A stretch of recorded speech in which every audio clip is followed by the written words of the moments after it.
We are live. Yes, we are. I used to know. Hi, good evening. Welcome to the Madness Collective. I am Crescent. You see it down there below? And my co-host is Antoine. There he is. Hey, niggas. And our guest co-host tonight is Danielle. Is back. The OG. He just be saying shit, y'all. Okay, all right. It's who I am. Working ourselves out. Oops, sorry, honey. What'd you say? You are. Okay, I have an intro. I'll say it. All right. Kate Gate, day 86. The plot continues to thicken. Also, Beyonce dropped a full word on IG, said Cowboy Carter was in part a product of the racist bullshit she encountered when she performed at the CMAs. She said, "Oh yeah, I got something for you, motherfuckers." Dr. Dre got a star on. I love it. I love petty Beyonce. Dr. Dre got a star on the Hollywood Walk of Fame yesterday. Snoop, Eminem, and 50 were on hand for the celebration. SCOTUS just stay wilding, okay? That's all I got. Them conservatives, they're like, yeah, Texas, go ahead and round up anybody you think looks like illegal. Have fun with that. Whatever. But then some other shit happened. Appeals court was like, no, wait. It's confusing. Hey, what's up? And then what happened after that? Yeah, Trump broke. And it sounds like Tish James about to be printing some for sale signs right now. Love it. Remember when Trump said it was going to be a bloodbath if he does not go back into office next year, which hopefully he doesn't. Biden was like, you know what? I'm going to go ahead and drop an ad on that right quick. Joey B in the house. Love it. He was like, and I'm going to use your words, dictator dude. And then last, Don Lemon's interview with Elon Musk dropped, and he probably shouldn't do any interviews anymore. And also, could somebody else buy Twitter, like somebody we approve of? Can that happen? Can that be a wish, please, for 2025? It's not gonna happen. Okay, that is my wish. So they try episode of Madness Collective. Yeah, they're trying to. They're using xenophobia to put money in white folks' pockets, trying to force their sale of TikTok. Don't sleep on that shit. You worried about Chinese? You worried about China fucking us up? Get the fuck out of here. Yeah, it's Mnuchin standing there right now. Money grab. Hey, I'm Mnuchin. Who want to go in on? Who want to go in? Who got 5 on it? Who got 5 billion on it? For real. Let me put Antoine, when you said Mnuchin, I thought you was about to say Menudo. I was like, yeah, Menudo was wrong. Oh, never mind. Okay. Oh, and Lisa, you can get these glasses off Amazon for $25. I'll find you. Lisa said, Antoine, stop playing. Give me those glasses. Give us those glasses. Oh, this is gonna be community glasses. Okay, that works. Yes, and everyone's happy to see you, Danielle. Hey, y'all. Hey, I'm happy to be here. Yay! Welcome back to our new format. My Wi-Fi is still like. Anyway, go on. You're good. You look fine over here. Yeah. Hey, Dion. Okay, so Kate Gate, day 86. And I deliberately Googled, I was like, how many days has it been since Christmas? And it's been 86. So I'm not, usually I'd be like day 556, but I was like, no, I'm going to get the exact number because that's accurate, right? Okay. So there was an article on The Root that said hilarious Black internet sleuths are calling bullshit on recent TMZ video of Kate Middleton, right? So basically Black social media was like, what the fuck is this? Okay, so TMZ, I think I mentioned this, but I didn't have it on shelf flow, so I didn't really go into it. TMZ dropped some damn video of what was supposed to be, is allegedly William and Kate at a damn farmer's market. And I'll just pause right there. That don't look like Kate. It really didn't. Her gait, the gait did not match Kate's gait.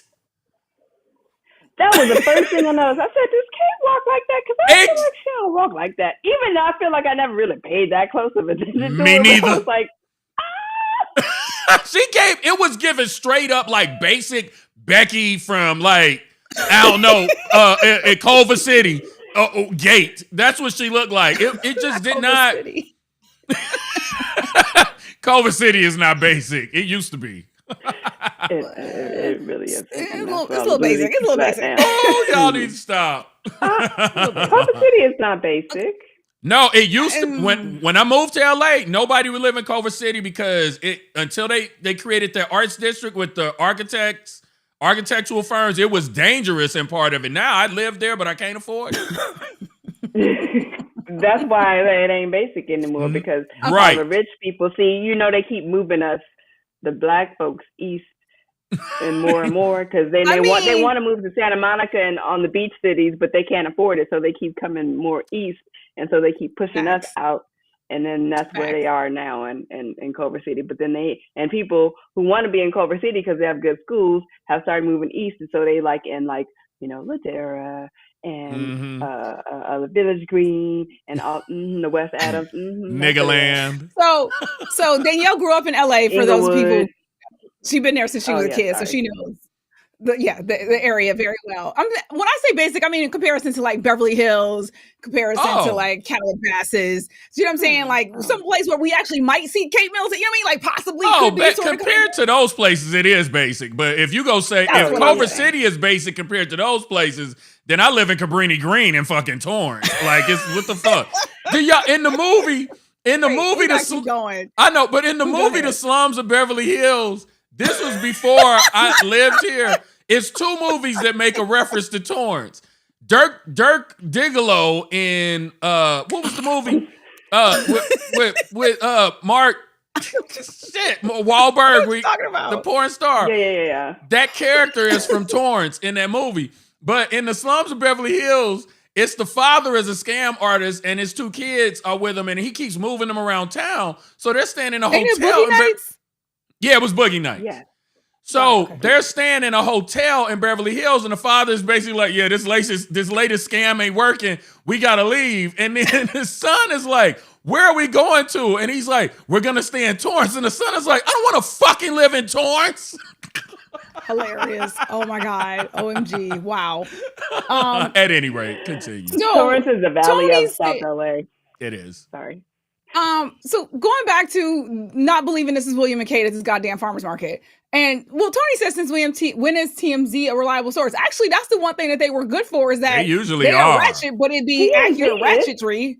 Yeah. So, yeah. They usually get it right. Remember they reported when Michael died?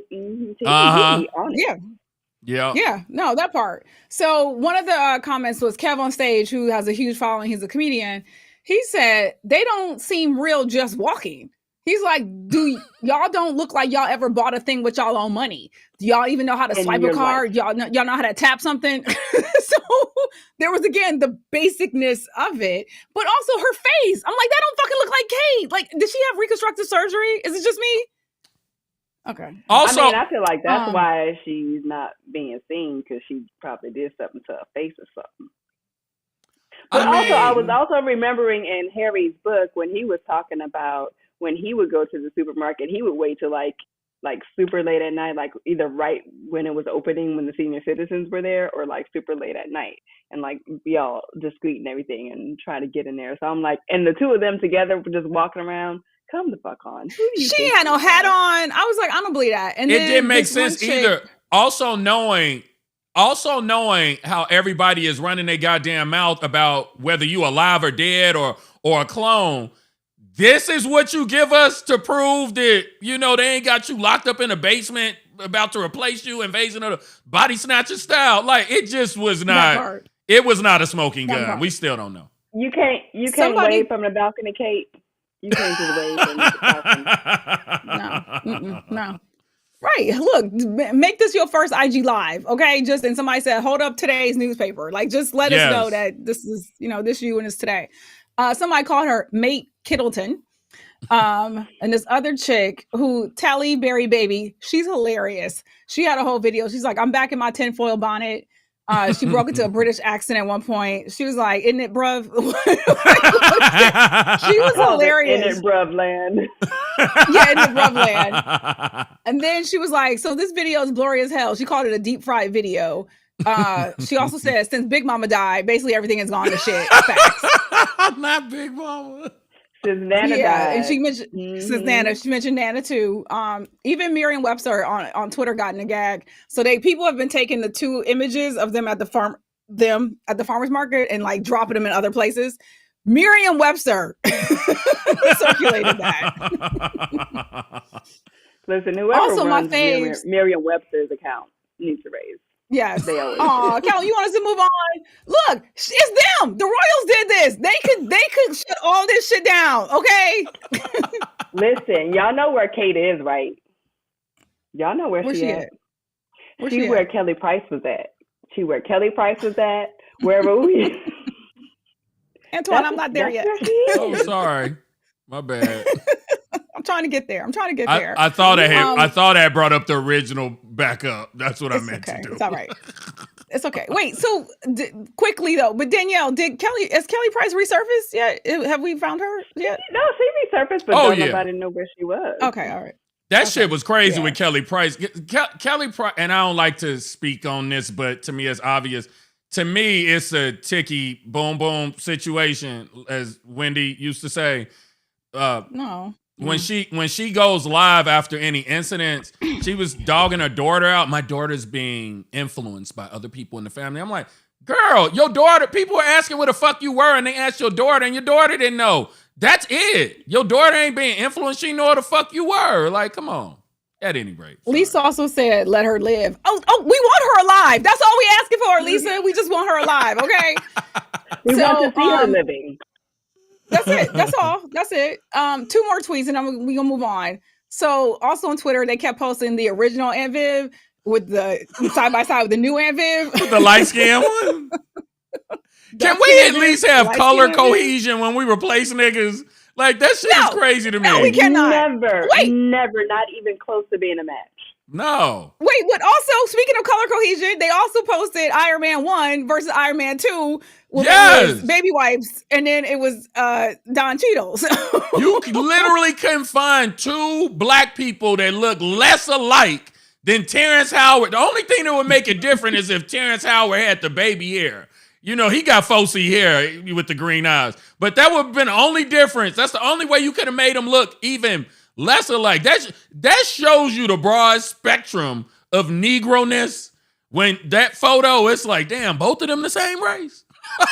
I'm saying this. Everybody, people who have stayed on Twitter are like, this Kate Gate brought Twitter back to life because it has been nonstop. I mean, TikTok has been in, IG, but really Twitter has been with the shits.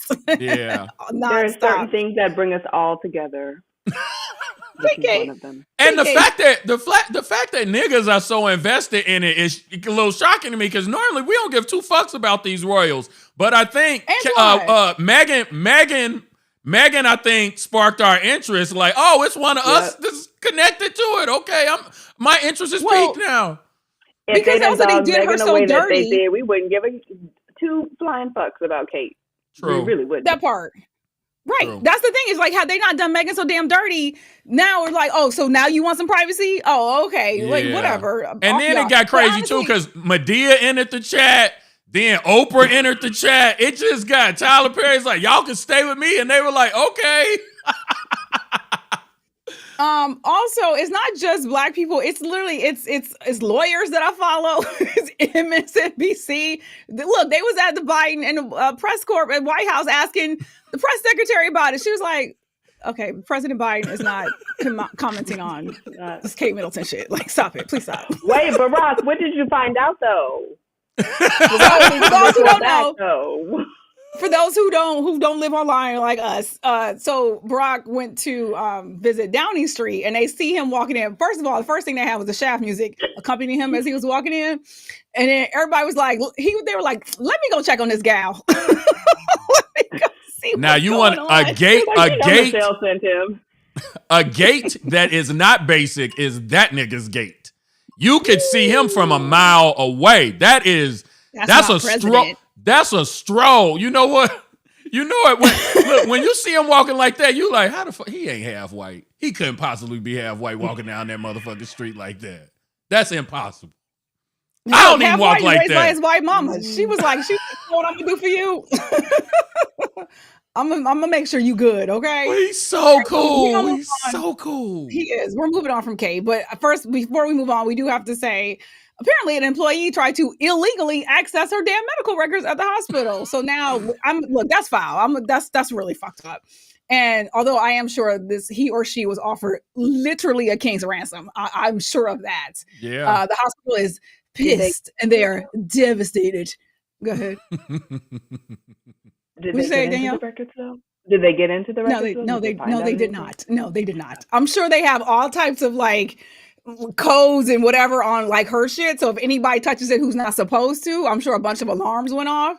Yeah. And so the hospital, the hospital got wind of it. They alerted the palace. They're like, we are so sorry. Trust, we dealing with this person. So yeah, that's fucked up. You would think they would have their own different employees. I mean, when you have that much money, you would think they would have like their own little private hospital with their own doctors and surgeons and shit. Like, well, I think back in the day, people probably did come to the palace to do shit, but like depending on like what's all needing to happen, it's like no, you take your ass to the real hospital with all the bells and whistles, and so you good. So okay, moving on. Beyonce. Oh. Tony said it was 3 different employees that tried to break into her shit. Oh, we said just had one. Oh my goodness, Lord Jesus. All right. Beyonce. Originally spelled Beyince. So Beyonce on Cowboy Carter Act II said, this ain't a country album. This is a Beyonce album. And I quote, my hope is that years from now, the mention of an artist's race as it relates to releasing genres of music will be irrelevant. But this is the meat of it. Just 5 years in the making. It was born out of an experience that I had years ago, white people, racist white people, where I did not feel welcome. And it was very clear that I wasn't. But because of that experience, I did a deeper dive into the history of country music, and I studied our rich musical archive. So I'm going to pause right there. So for those who may not remember, 2016, she performed at Country Music Awards with, they were then called the Dixie Chicks, but now they're just the Chicks. And then she did Daddy Lesson. Excuse me. Good Lord, help me. So she was called all types of names. Somebody actually yelled from the audience, "Get that black bitch off stage!" Like that's how bad it was. Oh, I didn't know that happened. Wait, actually yelled? Yeah, I saw that like 2 or 3 different people like reference that. That's part of because like people who were in the audience heard it. So it was bad. It was really bad. And then afterward, they like didn't play like that segment of the show. Like it was a bunch of shit that they did to her. And so she was like, yeah, they scrubbed it from the internet. And apparently someone tweeted that was like the most watched 15 minutes of the CMA Awards ever, like the highest views they've ever gotten. They still scrubbed it because they didn't want this black heifer on that stage singing a country song with them Dixie Chicks who called out President Bush. Mm-hmm. Okay. Also, and what look, the expression I was trying to say a couple episodes ago, cutting off your nose to spite your face. So y'all cut out the shit that had the most views. Like, why? See, this is what I'm saying about racism. It's ridiculous. Y'all hurt yourselves just because y'all like, fuck y'all black people. We not helping. We not supporting nothing you do, touch, look at, nothing. It doesn't make any sense. Anyway, She kept going. She said, it feels good to see how music can unite so many people around the world while also amplifying the voices of some of the people who have dedicated so much of their lives educating on our musical history. She said, the criticisms I faced when I first entered this genre forced me to propel past the limitations that were put on me. Act II is a result of challenging myself and taking my time to bend and blend genres together to create this body of work. This ain't a country album. This is a Beyonce album. Also, speaking that whole like bringing people together, she also released a compilation of people doing their own accounts for Texas Hold'em on TikTok, which is exactly. Do you remember what song she did it for Renaissance? I couldn't remember what song it was for Renaissance. She did it for Break My Soul. Thank you. Okay, thank you. I was like, it was struggle. Honestly, I got emotional watching it. Like you could just the joy, and it was such a range of people. She put everybody in that fucking video because I don't even follow. 2 of them, I was like, I saw that video randomly. So it looked like she tried to include damn near everybody who posted something of note in it, which is great. She included, and I never saw the people who were literally like counting cards like on the table, counting out whatever those lyrics were. I was like, oh my God, this is so creative. Like it was just so sweet. I'm just like, and then here come Azalea. So Antoine, I don't know if you got a chance to read that entire fucking diatribe. I didn't, so I'm interested in hearing what happened because I know nothing about this. Y'all know Azalea is my girl, but I have to let her be sometimes because I don't always agree with her commentary. I love taking Danielle and I both taking a sip right now. So it's a lot. I didn't read all of it. I started reading and I got pissed off. So I was like, I'm gonna stop. She's brilliant. We all give her that, but I've met a lot of brilliant, crazy people. So, there's things come brilliant together. People fuck up all the time. So yeah. They're not infallible. For me, what it's given is, girl, literally, why can't you let Beyonce live? And again, for me, which is why I said, I think we talked about when she first had something to say about this whole country situation, is what has Beyonce done to you? Look, when you went after Nicki, fair game, right? Because Nicki's problematic. Nicki was doing problematic shit. Nicki was saying problematic shit. Where exactly did Beyonce hurt you? Can somebody tell me?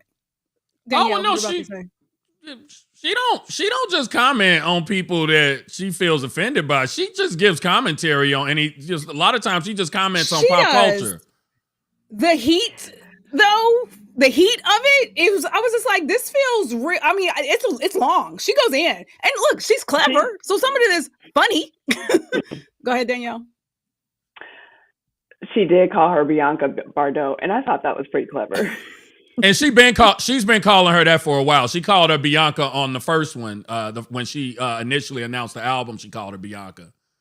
Yeah, she gave her a longer name in this one, but that's just it. But my thing about Azalea, you have a right to your opinion, and when people are talking reckless or doing some crazy shit and you want to comment on it, okay, fine, whatever, have your little moment, get your little read in. But when you're commenting on other people's music, and obviously you're not really paying attention to it, it's giving, she listened to a little bit of Texas Hold'em and she was like, I don't like that. That's some bullshit. And then she said something about 16 carriages. Like, what are you talking about? It doesn't even make sense. Talking about horses and buggies. And I'm like, hello, bitch, metaphor. What are you talking about? Yeah. Yeah. But it feels like she's going in on her just to go viral again and be in the media and just have something to say. And I'm also feeling, and then she brings up Jay-Z again, and Jay-Z is doing too much with Beyonce, and she keeps bringing that up. So I'm feeling I feel like you have a problem with Jay-Z. You keep going after Jay-Z for some reason, and then Beyonce is just an excuse to get to Jay. I mean, okay, what it's feeling like to me. So that part, because basically she's saying Beyonce doesn't have any agency, that she's being controlled by Jay. And then someone else pointed out in one of the comments, they were like, so first she was controlled by Daddy, then she's being controlled by Jay-Z. So she has no agency, right? Beyonce is just a puppet for them, which I don't think is fair. Obviously influences, yes. But and also again, she keeps making the point that Azalea keeps trying to make the point that all these people, everyone to her is doing what they're doing because of white people, because white people are influencing them, or they're trying to kiss the ass of white people. And I'm like, where are you getting this from? And she's trying to say that Beyonce hasn't put on any black women. She never gives other black women any shine, but she's given shine to Adele or Lady Gaga and whoever else she's done duets. I was like, hello, she came from a fucking girl group. What are you talking about? She celebrates black women all the time, even on when she literally shouted out all the black female artists on that remix to Break My Soul. She does that. Yeah, she does that. I don't agree with her on that.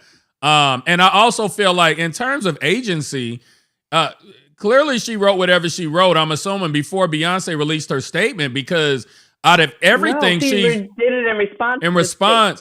That's weird to me, because in terms of saying, to suggest that she is being directed by someone else, when she explained that this album is a response to an uncomfortable situation that people put me in when I was just trying to, unify people through music and cross genres. To me, that is very personal, as opposed to saying that you were directed to do this by somebody else. Also, the last album, she's singing about her gay uncle that made a dress for her, deeply personal lyrics. So I don't agree with her on that. These are two of her most personal albums.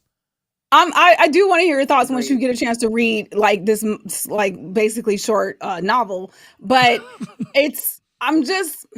again, it's giving, girl, what's the matter? What's wrong? Also, where's your album, sweetheart? Like, why are you going this hard on somebody else's artistry? She has done, hey, rich actress, what's up, girl? Like, Beyonce changes her situation from because she was like, it's crazy that you went from, I don't know, I think she maybe referenced Black is King album to this. And I'm just like, okay, I'm sorry. So you want her to stay in one lane? Like, who the fuck does that? Like, I'm sorry, people who don't have range. Right? Like, it's just the things that she's calling out it doesn't make sense. So Lisa said she had no right to speak on a hashtag hater style. I found out how to see the comments, Antoine. It's a little button that I needed to click. I didn't know, so thank you. That was that like bothers me. Can you got to tell Danielle how to do it too, because she can't see him on her screen. I'm trying to look at the comments on my phone.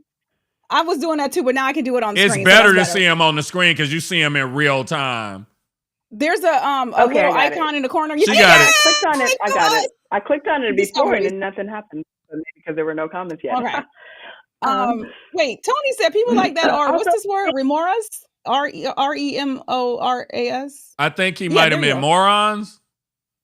I don't know. I think this might be a word. Tony's if remora is a word, I need to know, because that sounds like some shit I need to add to the repertoire. That's what I'm saying. Right. Tony fucking remora. It's a fish. They are always swimming in the wake of someone else, siphoning off whatever they can. In this case, attention. Okay, break it down. Excuse me, Tony. Where did you get that word from? Okay, vocab. Damn. Word of the day. We need a word of the day with Tony. Yes. Okay, language. Okay. God Tennessee. Damn. Is that from Tennessee? Is that a Tennessee fish? Where'd that come from? So I'm gonna go ahead and pull up the album cover, so y'all can keep talking, but we're gonna pull that screen up. So Karen said, if country is people go ahead. Oh no, I was gonna say, Karen said if country is feeling some kind of way about Beyonce, then they can stop trying to copy hip hop. What were you about to say, Danielle? No, the thing about people like Azalea and other folks who love to use their Twitter fingers is like, put it in your fucking music, please. Just put it in your music. Yeah. You have all this energy to go in on somebody. Take that energy and put it in your music, your artistry, instead of trying to take somebody down for what they're doing and and picking apart every little thing that they're doing. Why don't you use it to do what you do in your art, please? For the love of God. That's what I mean. So look, she got mad bars in this diatribe. Bitch, put that shit on wax. What are we talking about right now? Where is your album? Yeah. Where is your album? You know, Azalea has only released one official album. It's called Broke with Expensive Taste. That's her only official album. Because before I made that comment, I went and Googled Azalea albums. I was like, let me make sure I'm not wrong, that she ain't got something that's about to drop. Okay. No. So yeah, what were you about to say, Danielle? It's low. Okay. I'm starting stuff. But I was like, what is her problem with Beyonce?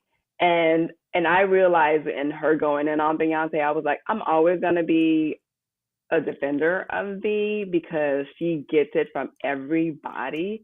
Right. And it's the light skin, pretty girl, like with the whatever figure, thin or whatever it is, like, the beautiful body that people fucking just, if you have those things, and if you have them all together and smart and talented, you're gonna get it.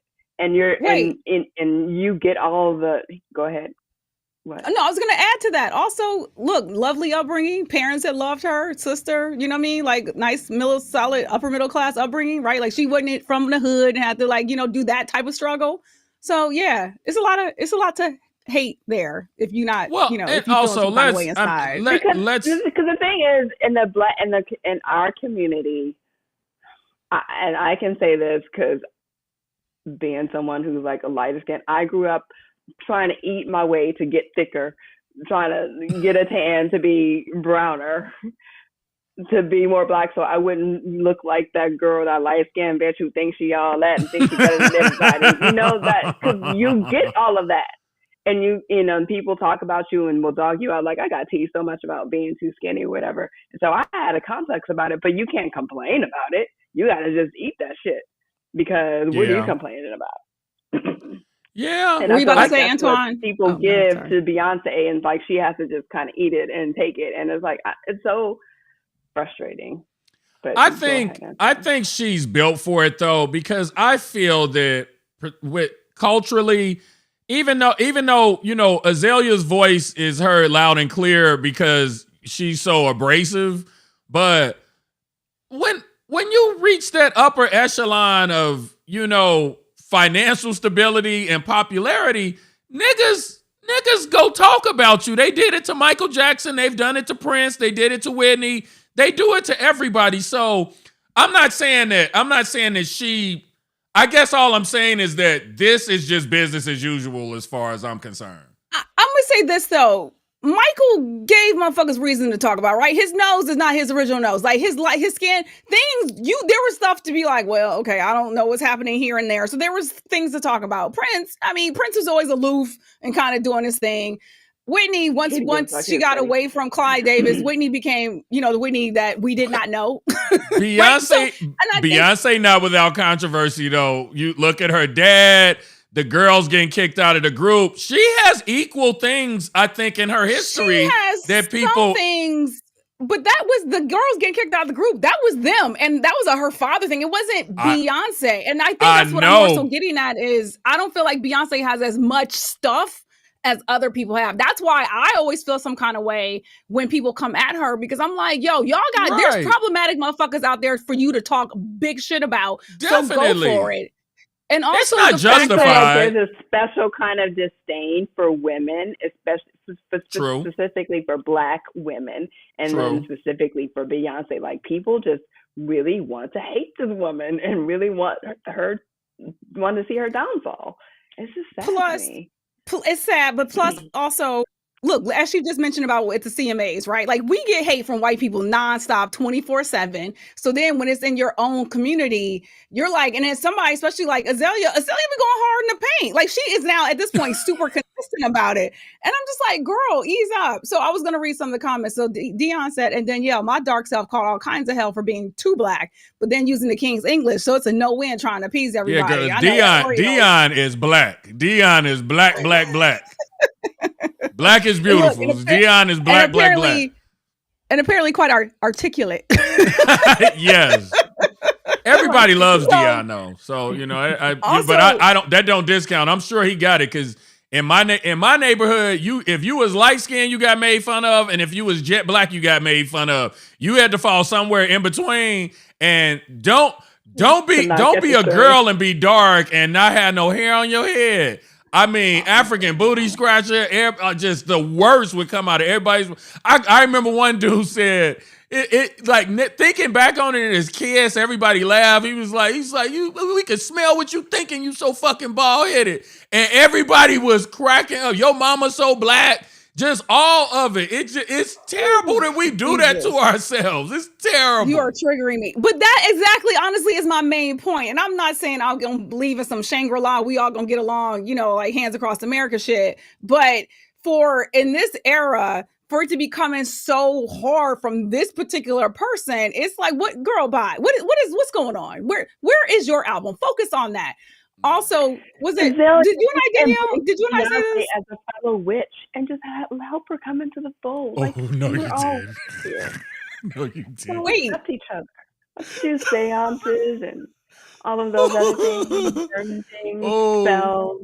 God damn, I need that allegedly banner right now. Shit. Oh my goodness. And someone said if Beyonce drops Bianca Bardot in a fucking track, Zell, you gonna melt. Okay? I said that too. Okay, that's what I'm saying. I was like, I thought you and I were talking about that. I just want to note. So Remorse is a sucker fish.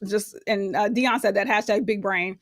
Tony said Notre Dame is a petty place. You had to be quick. Facts. So I just want to take us back to the fish. Lisa, not Oreo. Yeah, Oreo. I remember. Same. Mm-hmm. I heard Oreo on.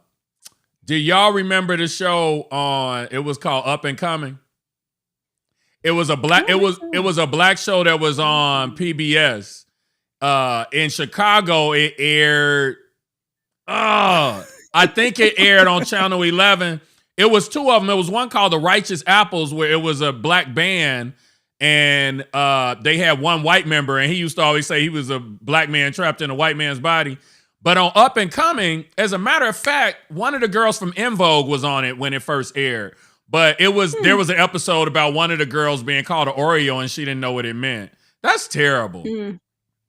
Yeah, I mean, look, the things we survived in our childhood. Because anyway, we're gonna keep it moving because I want to keep it moving. Oh wait, exactly, Tony. We gotta show the other alternate album cover. We showed them the one because this gonna make people mad. Right, because I didn't mention Erykah Badu's comment. I didn't hear hers because I saw y'all had texted me about it, but I didn't see it. So in response to this image, Erykah Badu reposted it and said, because of the hairstyle. And, Erykah has rocked that hairstyle She looks like Erykah in this photo. That looks like Erykah Badu a little bit.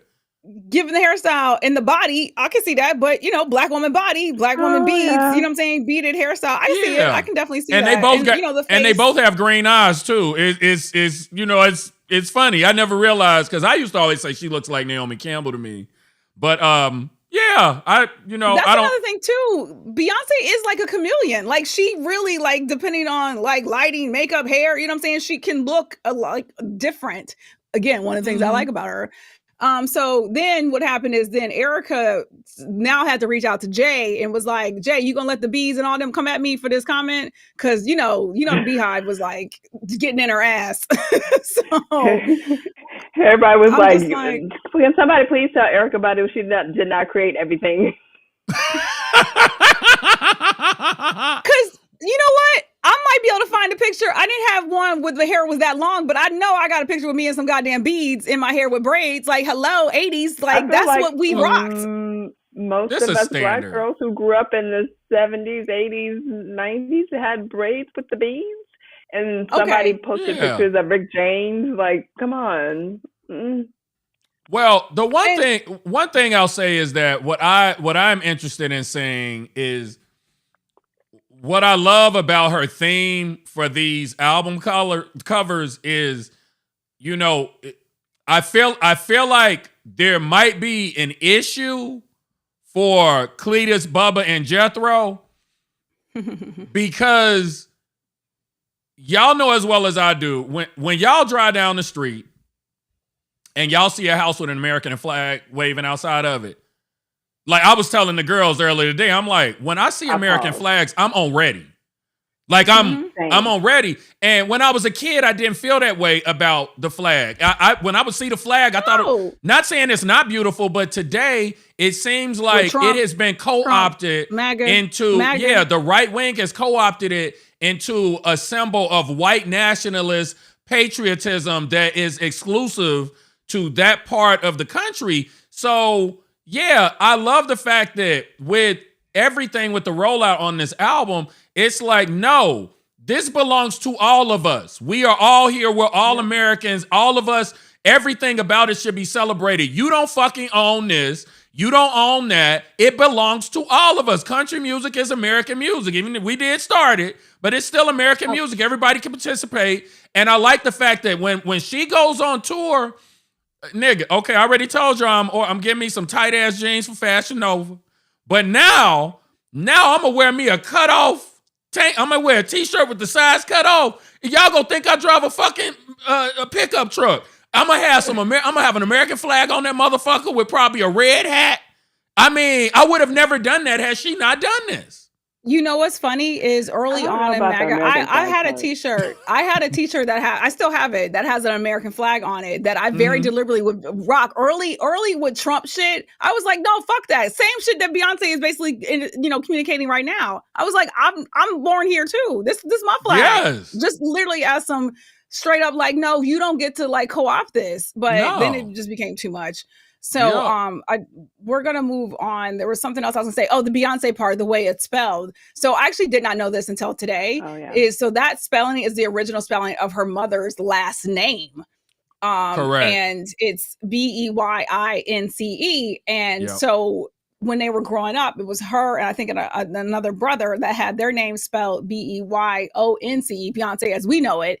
And she said she asked her mom, well, why is our name spelled different than the other cousins and stuff? And she said her mom said, look, I tried to tell them they misspelled it on the birth certificate. And when I asked them about it, they were like, you lucky you getting a birth certificate anyway, because Black people don't usually get those.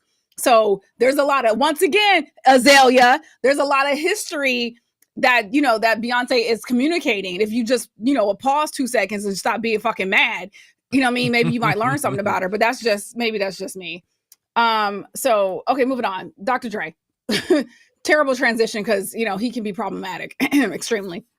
But before we get into the problematic part. Another person we could really have a problem with. Okay, so Azalea, why don't you come for Dre? But anyway, he got his star on the Hollywood Walk of Fame. Maybe she shouldn't. Well, he might. That's what I was getting at. But that's what I'm saying. Though, right? But she ain't scared of Beyonce rolling up and slapping her ass. But you ain't gonna say shit about Dr. Dre though. Okay, but let me pause. So Eminem, 50, Snoop were all on hand to honor him. They also performed alongside him at the 2022 Super Bowl, also with Mary J. Blige and Kendrick Lamar. But Mary and Kendrick were not at the ceremony. Just FYI. Dre is 59. He said, "I want to thank." This is what Snoop said. I want to thank me for listening to Dre over the years and letting him be my teacher, mentor, brother, guardian, protector, and most importantly, a good friend. And Dre said this about Eminem. He's like, his imagination is off the charts, and I don't think anyone would disagree with that. I think he's the best MC ever, point blank, period. He said, of course, there's going to be arguments about that because he's a white guy. I don't think anyone that's rapping can touch Eminem on that microphone. I don't think he said that yesterday, but I just had that quote because part of it is in 2022, Dre... in 2021, he was in the hospital after he experienced some brain aneurysms. And so basically he had 3 strokes during that time. And so Eminem said that's what led to him and Snoop squashing their beef because they were like, look, dude, like this is our boy and this is serious. And I didn't know about the aneurysms. That's the only reason why I put this article in there. And so Dre said, he was like, I had no idea I had high blood pressure or anything like that. I'm out here running. I was doing everything I could to keep myself healthy. Obviously, as we know, high blood pressure in Black men in particular, that's just what it is. They call it the silent killer. American Stroke Association said strokes and stroke deaths are higher among Black Americans than any other racial group. And I love this. Although not all the reasons are clear, the experience of racism results in chronic discrimination, stress, and depression that adversely impacts Black Americans. So in response to all this, Dre said, definitely makes you appreciate being alive. That's for sure. It's crazy. So now knowing that I had no control over that is just something that could happen out of the blue. So I wanted to get all that out. Also, wait. I want to comment on this because he's full of shit. Which part? Multiple parts. You a fucking billionaire and didn't know you had high blood pressure? Nigga, I'm the brokest nigga in every room. I've been on high blood pressure medication for 10 years. You have access to the best medical care. That is one of the most basic things. Do you ever go to the doctor? The first thing they do is weigh you and take your fucking blood pressure. So honestly, the fact that you didn't know, I think arrogance. I think he's like, I'm taking care of myself. I'm good. But keep going. And I get that, and that's weird to me in 2024. But it is what it is. And Black men are, I get it. We are built that way.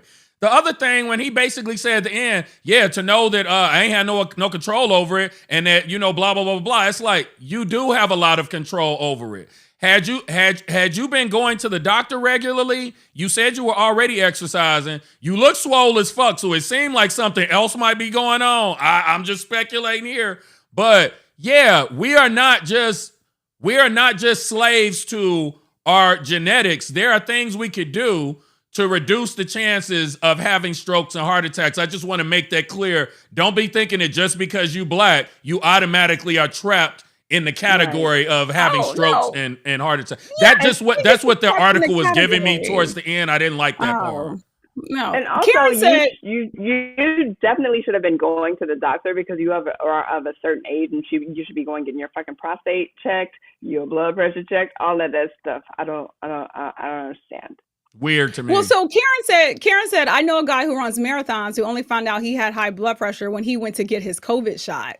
So, again, depending on how often you go and what they're checking, I don't know. Like, I haven't, thankfully, had to deal with that. I've never had high blood pressure. My blood pressure is checked about 5 times a year. Like, I own a blood pressure monitor. Like, I got one off Amazon for $20. Like, and they have them at CVS. They have them at Walgreens. It's a silent killer, and not just for Black folks. even though we have a higher predisposition towards it. So just, I just want to put that out there. I'm also a lot more aware of it because my dad did have a stroke. But for years, I remember one time a doctor told me I was on medication, then I lost weight, and then I was able to go off the medication. Then slowly I started falling back into my bad habits again. And then I went and had my blood pressure taken.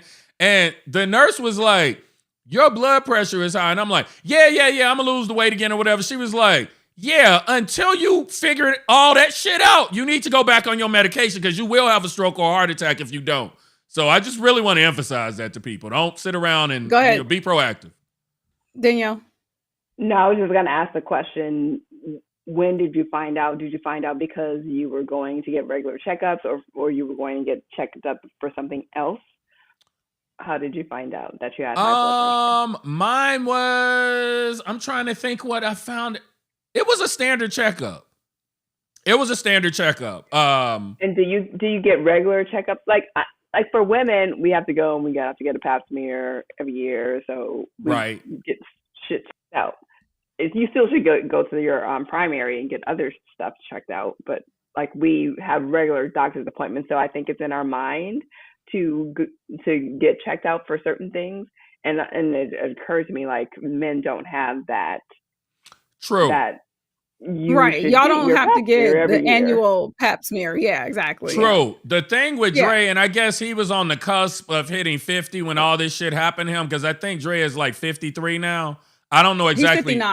He's 59. Okay, let's see. Okay, so as soon as I turned 50. And I went to the doctor, and this was for something else.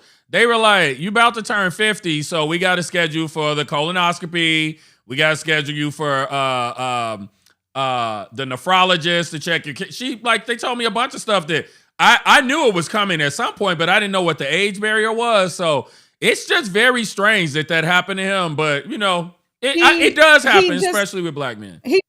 He just turned 59, and like Danielle was saying, because we have to go regularly for woman things, but up until a certain point, I now have to go for other things. So I'm every time I'm in there, they check my blood pressure because that's just a part of the protocol. But if I did not have to go regularly for anything, I wouldn't be getting checked. Yeah, he should have at least had his prostate checked by now. Once you get a certain age, though, yes, once you get a certain age, there are certain things that male, female, you want to stay on top of. So the black men are terrified of getting their prostate checked. So it means they're gay after they go and get their prostate checked at the fucking doctor. So before we get to the other article, I just want to mention, so they were, Dre, Snoop, and 50 were on Jimmy Kimmel last night. And I just happened to watch it. I wasn't planning to, but they started out with a sketch parodying Grey's Anatomy called Dre's Anatomy.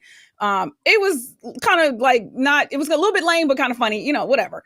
But it was just interesting to see them. I mean, look, good, bad, whatever. We grew up with their music. Okay. So to see them in this era, look, everybody older, and they're sitting here, Jimmy Kimmel's fawning all over them. This is late night TV. They're how hip hop has grown, and to hear them reflecting on their relationship with Dre, it just, I conflicted feelings because we also know the other aspect to Dre.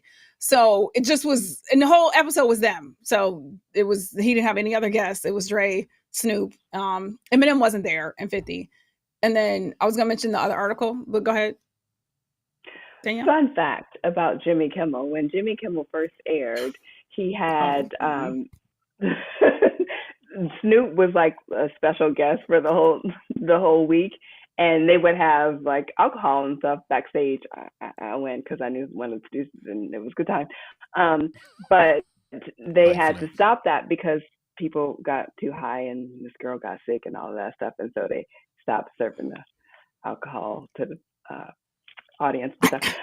So yeah, that was a fun fact about Snoop. Yeah, it happens. Speaking of fun facts, and they were telling stories too, on just about their engagement and who remembers what. And when Snoop was in jail and had to deliver, his verse from the phone, Snoop was like, "That's not how it happened." Dre was like, you don't remember. So just seeing them engage in their jokes and stuff. So The other article was, why is Dr. Dre getting another award? And we all know about his dark past, right? So D. Barnes from 1991, his ex-wife, Nicole Young, there was accusations of abuse. So I actually almost did not include anything about Dr. Dre because I didn't want to even have to talk about this. So I'm not going to spend too much more time on it. Y'all can chime in if you want to. I will say this. I don't know if he's ever publicly apologized. I don't think he has. That would be nice. He has. He did. He has. He made a general apology, but he did apologize for his behavior in the past. I saw that personally. Okay. I mean, that's he made it like a blanket apology. It was a blanket apology. That's a step. I don't know if there was anything privately to, to the ex-wife, to D, and I don't even know if they would want that. I don't know. It's, if you are now a evolved human being, and are cognizant of the wrongs that you did, making amends is a good way to go. So, well, here's what I'll say, and I want to preface this by saying I don't know this man personally, but when you have to apologize for something that has happened multiple times in different eras of your life, it makes it seem like you don't have any remorse. And what I mean by this, because this article didn't do its due diligence. So the D. Barnes incident, is it the root? The root is, I don't know what's going on. I almost didn't include it for that reason. I don't know what's going on over there at the root. But so the D. Barnes incident, I don't know if y'all remember, I'm not going to recount it, brutally beat the shit out of her.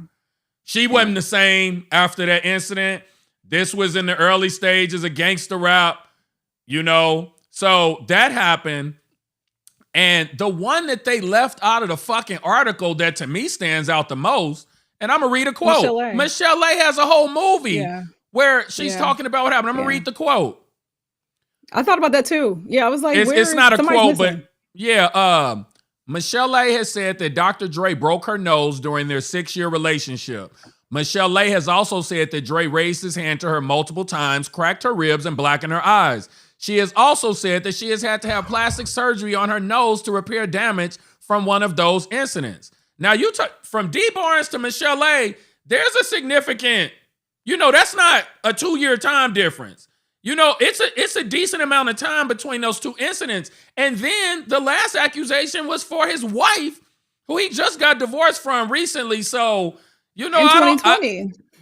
So that's all I'm saying is that doesn't sound like somebody who is truly remorseful about what they've done, how they've treated women in their career. So, y'all can judge that yourself. I wouldn't want my daughter dating a nigga based on what I've seen. So, I don't have a daughter, by the way. I'm just saying if I had one.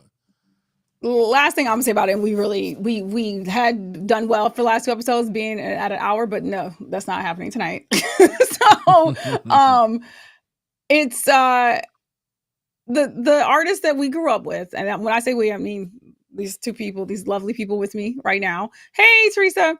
There's a lot of problems.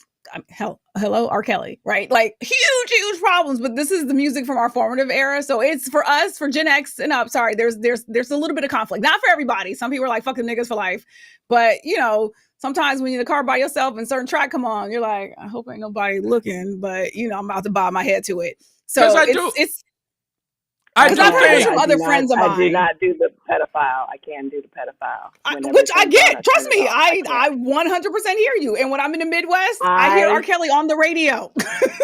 I saw the video. I cannot do it. Yeah, it's bad. But I think, I think at this point, this is just how I look at it. At this point, I am making peace with the fact that people are being celebrated for what they contributed to something specific, because it's a slippery slope.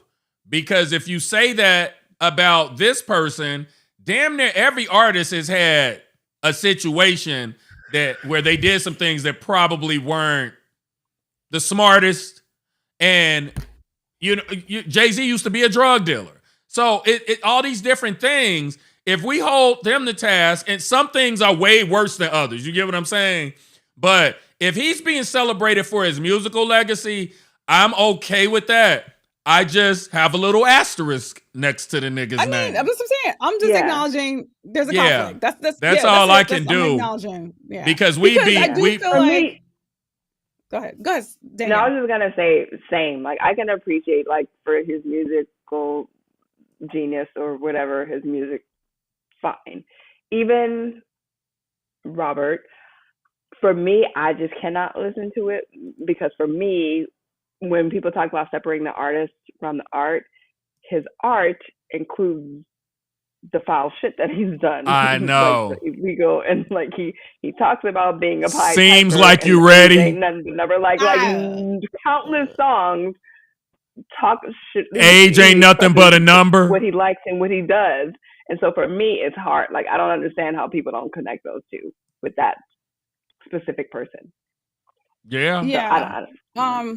I bring it up because again, Gen X and up, again, we grew up with these people, their music.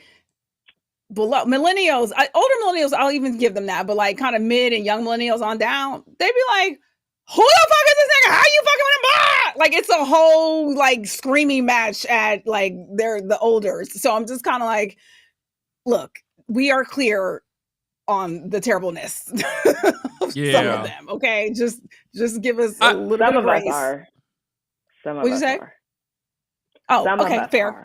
I mean, because it's dirt on. I mean, it's shit about like Diana Ross. Diana Ross wasn't always the nicest person, but she's an icon. Yeah, you know, it's hard. It's hard, especially with us. Speaking of people, I'm sorry. We are aware of Diana's how she did people when she was like, "Oh, I'm climbing my way to the top. Everybody else be damned." Antoine, I saw another video about J-Lo. I didn't get a chance to see all of it though, but somebody else was going in on her. So just so y'all know, I sent Danielle and Antoine this video. This dude who was like had his foot on J-Lo's neck. And Antoine was like, "Did she steal his man? Like, what's up?" But I saw another one. It's open season. It is open season on J-Lo. Okay, she did it to herself. She did it to herself. It's funny when people come from icons. I remember a friend of mine.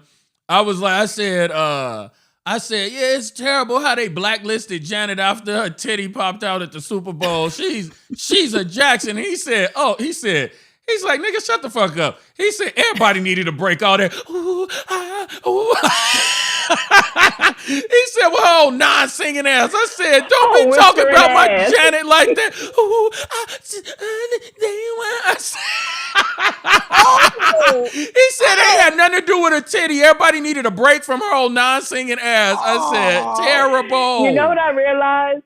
I don't know a near lyrics of one of Janet's songs because her ass be whispering and I don't know what the fuck she be saying.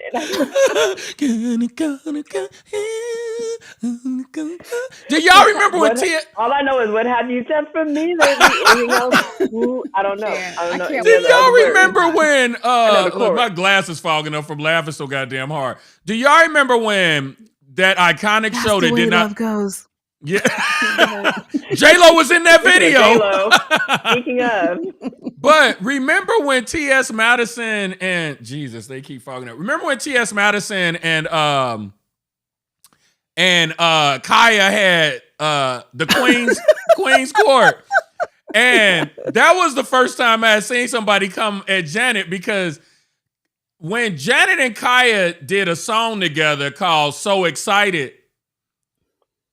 Y'all don't remember the song? It samples Rocket by Herbie Hancock. Act bad, talk dirty. Y'all look bad.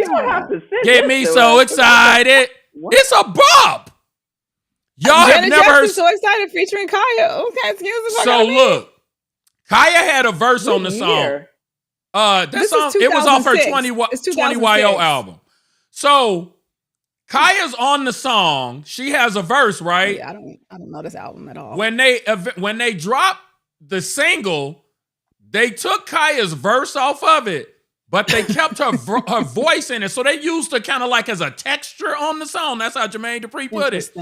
So when you see she's at the video shoot, she's like, I remember Kaya at the video because it's three people you don't fuck with. You don't fuck with Kaya, you don't fuck with Azealia Banks, and you don't fuck with Erykah Badu because they would read your ass for filth.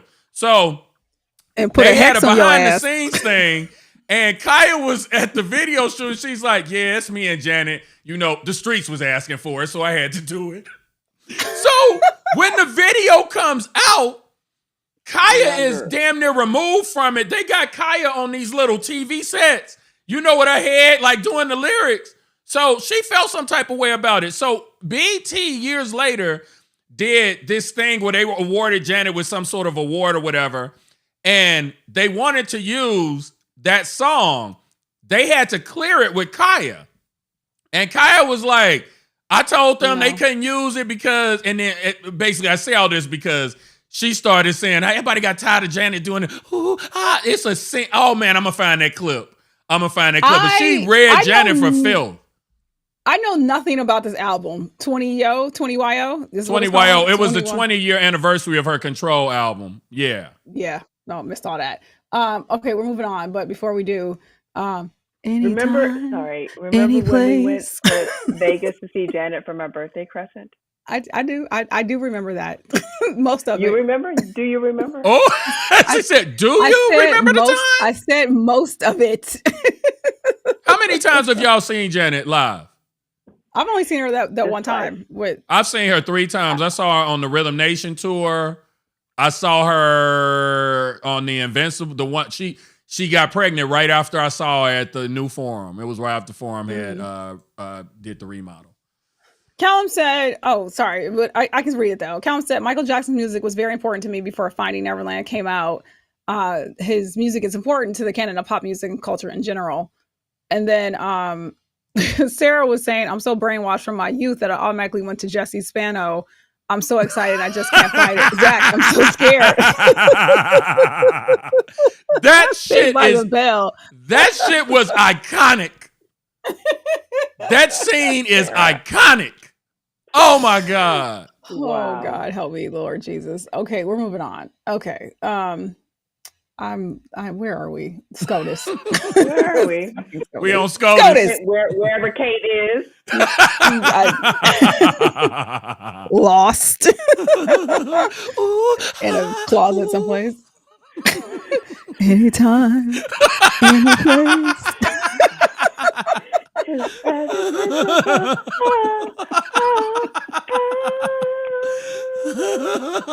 Okay. Yo, you know what? We gonna get in trouble for this. By whom? Janet fans they can be kind of rabid too. I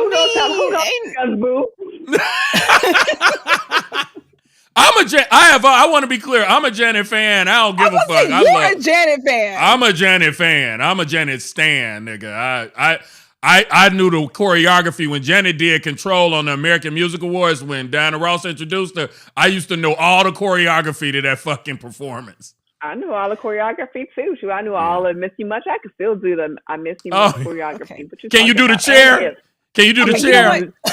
Well, you know, at this big age, the chair is we imagine doing the chair. We imagine. Yes, Sarah, it is Soul Train Hour, and I'm trying to move it away from Soul Train Hour. Okay, SCOTUS strikes again. So the article on Clean Shuffle was fucking terrible because this shit kept changing. So basically, Fifth Circuit is conservative and crazy.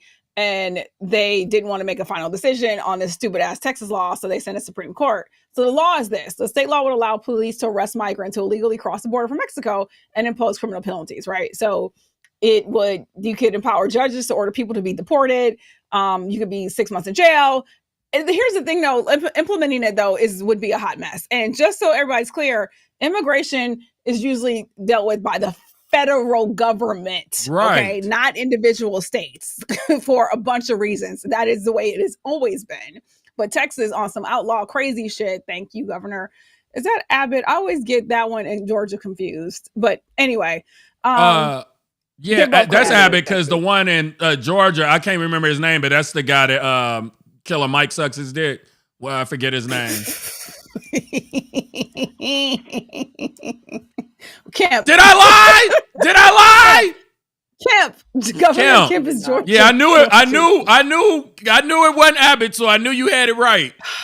Yeah, Jesus help me. I think I'm gonna stop talking about these governors because I was about to say something about the governor of Texas, and I'm gonna keep it pushing.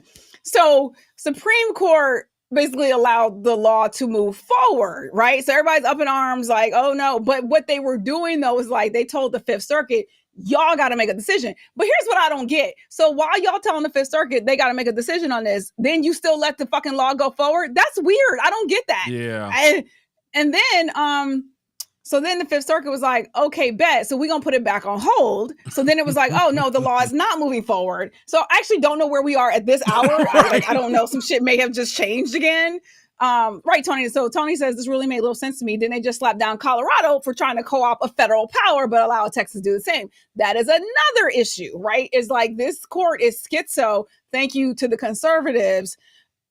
It's just a hot mess. And so I didn't really even get a chance to go deep dive into it because I don't know, it might change literally in the next hour or two. So it's just like this Callum, that's what I was trying to avoid saying is that Governor Abbott is in a wheelchair. I see now. See, you said damn, the next episode their banner will be up. We have to have it, like, for legal reasons. Shit.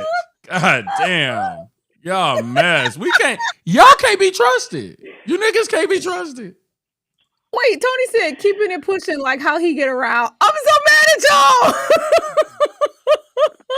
Funny. I meant to tell Crescent earlier. Crescent used the term lame. We can't use that term anymore. It's considered an ableist term. Oh. Yeah, we can't use it anymore. That makes sense. So you could say Who tired. Lame? You didn't call a person lame. You called something lame. We're not supposed to use that word anymore. That's fair. I feel like Thank if you for you're over a certain age, that Girl. you can get a pass for certain words because it means a completely different thing to us Look, than it does to you. No, niggas we are get a not pass, finna. We get one, but once we get told, no, go ahead. Sorry, Antoine, you were saying niggas not go adjust their speech for nobody. But that's what I'm saying. But I'm just saying on this show, I'm just making everybody aware. Y'all grown. Everybody can say what they want. I have tried to make a conscious effort to stop using it. I've been doing pretty good. Yeah, but it's hard because that seemed to be an acceptable one that you could use. And then, people who are handicapped and stuff, when you look, and you know what made it stick with me was when I realized what the origins of the term were. And when you think about the word itself, like somebody with a cane who's lame, and it's like you're using that to describe something that's unpalatable. I was like, I guess I never thought about it that way. So, I mean, a lot of the words that we are no longer supposed to use, and I'm not about to do the list because it's a long list. What are they, Crescent? No. I do refer to the R one as the R one. But and when I'm home in South Bend, Indiana, I do hear certain vocabulary. I'm like, what? What's the R one? Somebody who's a little slow. Oh, God. Well, remember, I got in trouble. I used that. I thought I was using it correctly on the show. And who was it? Was it Kristen, I think, set me straight on that one. Because I thought I was using it. I thought it was okay to use it in certain circumstances, and she was like, no, you can't use that. So look, I'm a listener. You tell me once, I'm I don't like being in the doghouse. I'll stop. You know what? I blame the light-skinned people, the clear ones, because they're the ones who be overusing stuff and making it real bad and everything. And we was just using it as it was like given to us. And so then they like go and like overdo it and like do all these other things and remix it. And then now we can't say things. So blame yourselves. Yeah. Bilal said we should grandfather clause the word in on our show, the Madness Club. I hear you. I like that, but we're not. we don't need the smoke. The thing is, I think we're probably going to at some point, because there's so many other words that are like, what was the word that we got tonight about the sucker fish? Like, we got to start. Remorse. We got to start stunting on these niggas and coming up with our own derogatory terminology. It's out there. Out there. I like that. Yeah. But remember last summer, Lizzo had to drop a lyric Or was it last time or something before? I don't know. It was the L word. Spaz. It was spaz. But spaz. See, it was spaz. It was that. But wait a minute. No, you are Beyonce. Lizzo and Beyonce. Yeah. That actually was what sparked the conversation about the other word when I learned about why you shouldn't use it. That was what sparked it. So, yeah. Yeah. Sarah said almost everything we said in our youth is strictly banned now. Sarah also said, yes, that one. And then she said, we're not supposed to call it a master bedroom anymore, but like, that's a real hard one to break. Exactly. Again, like, look, y'all just please, the youngers, please have patience with us, okay? Because when it's because since we niggas, if we call it the master bedroom, then it's like you slapping yourself. But so white people shouldn't be calling it that. You get what I'm saying? I do. Right. Yeah, so it's okay for us to call people. Yeah. Also, I'm sorry, just because it's, I promise we're moving on. What do we call it? What do we call it in lieu of master? What do we call it? The big guy? The main bedroom, I guess. I don't know. I knew, but I forgot. The owners? No, the owner probably. Tony. I'm not reading your comment. Tony, stop it. Stop. I'm not reading that comment out loud. You a mess. So, what I will tell you, a word that should not come out of black nor white people's mouths is describing a black person as articulate. Don't do that. And somebody did it in my presence not too long ago, and I'm just like, don't say that. Don't do that. Please don't do that.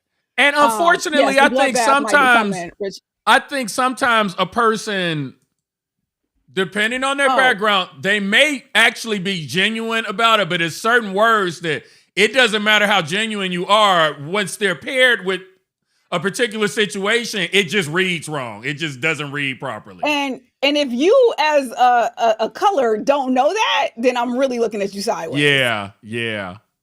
Okay, so primary it's called bedroom. A primary bedroom. There you go. Karen said she watched too much HGTV. So they've adjusted it on. I guess they would have to do that. Wow. See how racist even our fucking language is? Shit that we done indoctrinated into our own vocabulary. We don't even be knowing. Look at Sarah's comment. She said, y'all should have seen my face. Yeah, y'all should see my face the first time I heard crisscross applesauce. I'm like, who? This is what happens when you ain't got kids. They used to say Indian style and peace, which was the PC version for crossing your legs. Oh, yeah, You told people to sit down Indian style. Yeah. Nope. When you also not supposed to say Indian giver. I know. I know. Right. Native American style, which is still, but like, you know. Okay, moving on. Sorry. Yeah, we still have, what are they? What are the Chiefs and the, what's the other? I wasn't going there. The Redskins. The Redskins changed. The Redskins, Washington changed the name. It's, I can't remember what they changed it to. They did change their name. They changed theirs. But look. They did not want to change their name. They didn't, but the Jeep Grand Cherokee still exists. I'm like, why don't y'all just change it to the Key or something? Just Key or something. They like, no, we standing on business, nigga. Okay. All right.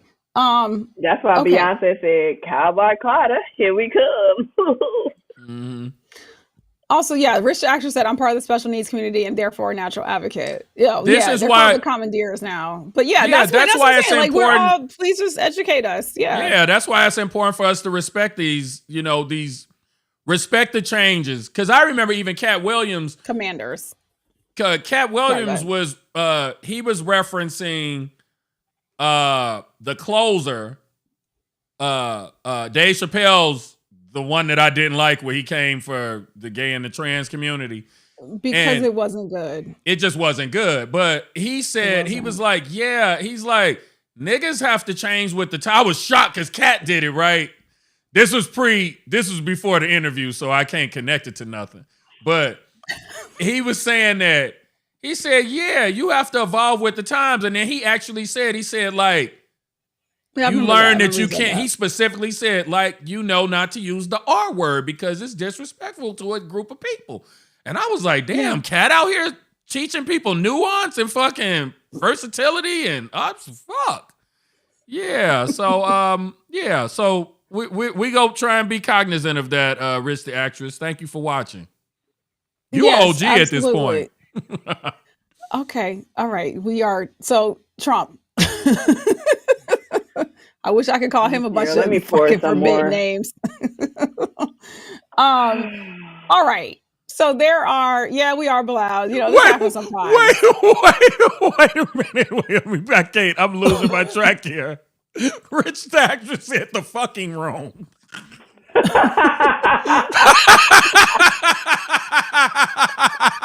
I didn't connect. I was like, I don't know what I'm connecting that to. Okay, now I get it. That's hilarious.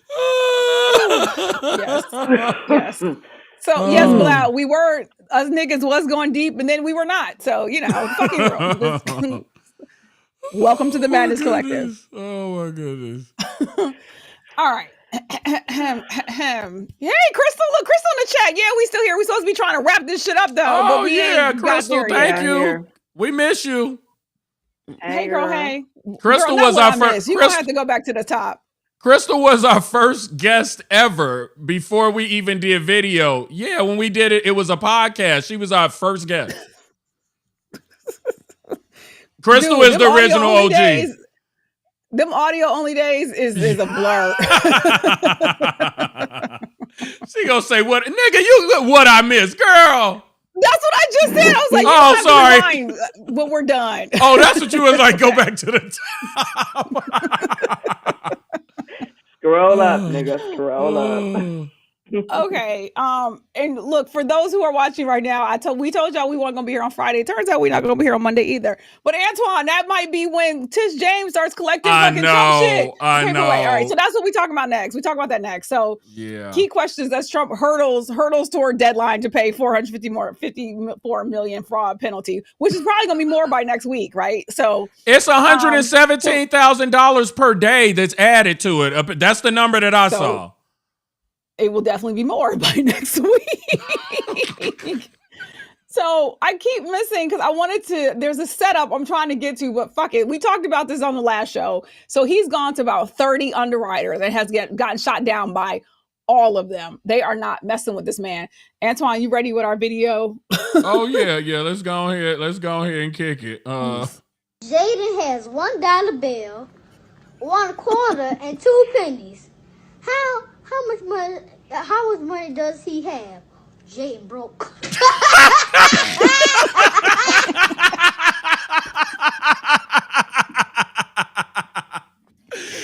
That's so ignorant. He got some money over here. He got some money over there. How much money he got? Trump broke. Wait, is that baby Jim Jones? That's funny. It looks like him. Says a baby Jim Jones. I thought it was for some reason I thought it was D.L. Hughley's son, but I guess D.L. posted it. Sorry. Oh, Jesus. Oh, wait a minute. Let me make sure. Did the viewers hear and see that? Because we need confirmation these days. Somebody in the chat, let me know that you saw and heard. Oh, okay. Let me know that you saw and heard the little boy. Okay. Okay, good. Yeah. Okay. You're welcome. So, Trump broke. So potential targets that she could come after are Trump Tower penthouse, Wall Street office building, the golf courses. She could helicopters, planes, even his golf carts. Y'all remember that OJ, they seized his Heisman. So, yeah, they did. They could just, also they did say state officials can't just padlock, the Trump towers. They would have to go through any legal actions, liens and foreclosures. But the state could lay the groundwork by subpoenaing Trump for information about his assets. So, and then his former Trump White House press secretary, Stephanie Grisham, said this. She said, I think if it were to happen, 40 Wall Street is probably the one that he would hate it. But I think if she tried to seize Mar-a-Lago or Bedminster or Trump Tower even, those are his babies. She was like, you got the Sterling Golf Course in Virginia, any of the properties with golf courses, I think would absolutely devastate him. So she was like, it'll be interesting to see what she goes for. Girl, please go for them golf courses. But you know what? Please go for those. How does that work in terms of determining which one you just willy-nilly get to pick which one you go after as long as it totals? I mean, I thought I guess they don't have to be New York properties. No, I mean, it's like whatever property you have, you know what I'm saying? Like you owe a judgment. Like what's in your company name? What's in your name, player? I mean, are the bondsmen even open on the weekend? Like, I mean, is he? is it like, I don't know, like, it sound like it's a done deal. So it sound like the siege is happening on Monday. So a couple things though people were pointing out is because remember we were talking about, I think on Monday, that a lot of these companies won't go out over 100 million. And so somebody was like, well, he could do, like a couple different ones, right? Like get 100 million from like 4 different ones. But apparently they ain't checking for that shit either. Also, I'm like, Jared and Ivanka got it. Jared got $2 billion from Well, they're on that island. They left. They were like, no. They were like, we've had enough. Our names have been dragged through the mud enough. Right. We're done. We're hopping off this sinking ship. Yeah, about the bankruptcy, Karen said if all eyes weren't on Trump, he would have quietly filed bankruptcy even if he could. Right, but he can't because they mentioned that as well. Yeah, but I'm like, they got some money though. They got it. So, but it's telling that they're not fucking with him like that. Go ahead, Danielle. Do you guys remember, like, was it 2016 when he was debating Hillary Clinton and he was like, I don't pay taxes, ha ha ha. Only stupid people pay taxes, ha ha ha. Yeah, he did say that. He did say that. He did. He absolutely did. Well, I also think it's to be like us with how I am with Sallie Mae. I ain't got a girl. Oh yeah, fuck her. Yeah, I've been telling that bitch. So, Antoine, I did mean to tell you to try and pull up the one with Tish James and him side by side. I don't have that one. And no, it's okay, but just this is a picture of Tish James just with this beautiful smile on her face, and his next to this picture him looking angry. Yeah.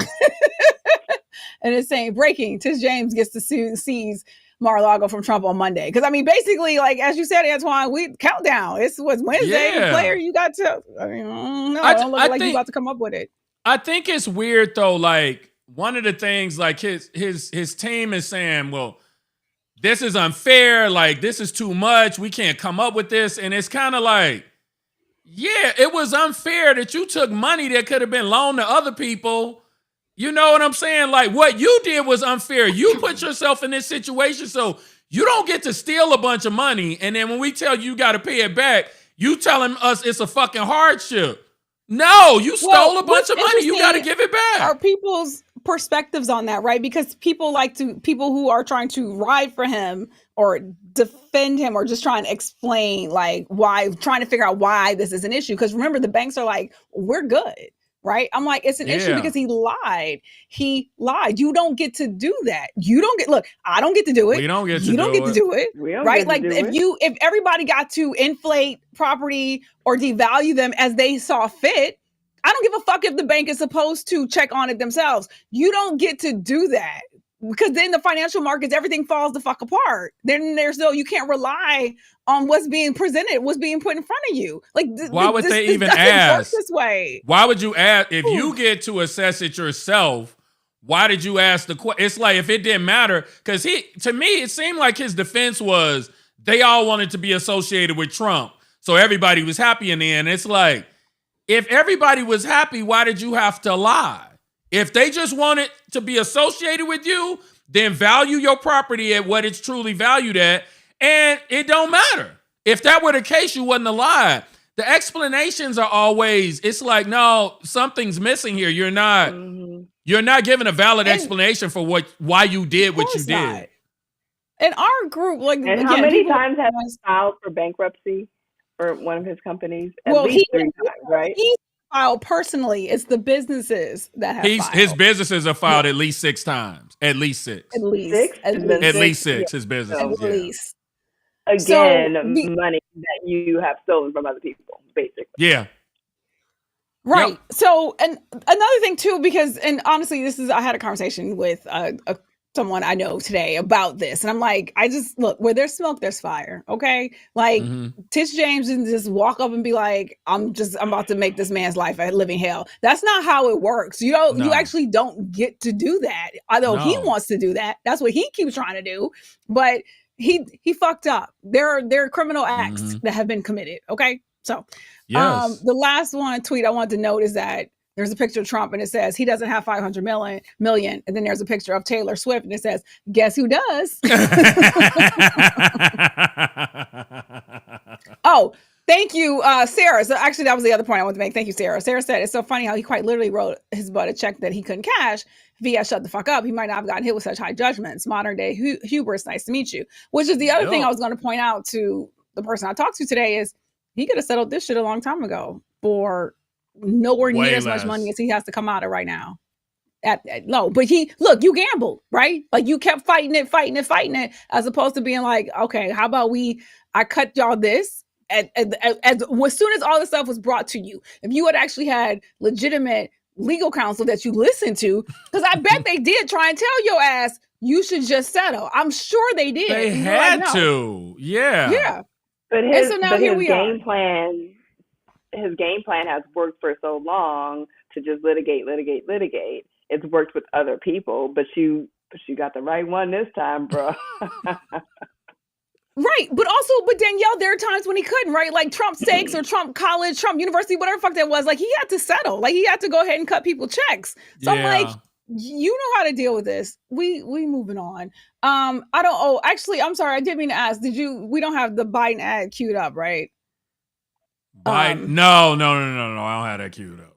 So we'll show it another time. But basically, Trump was talking about Bloodbath over the weekend, and then Biden. Go ahead and talk. I'll see if I can bring it up. So yeah, just describing it, it's once again the Biden campaign is moving very quickly on capitalizing on the crazy shit that's coming out of his mouth, and I appreciate that.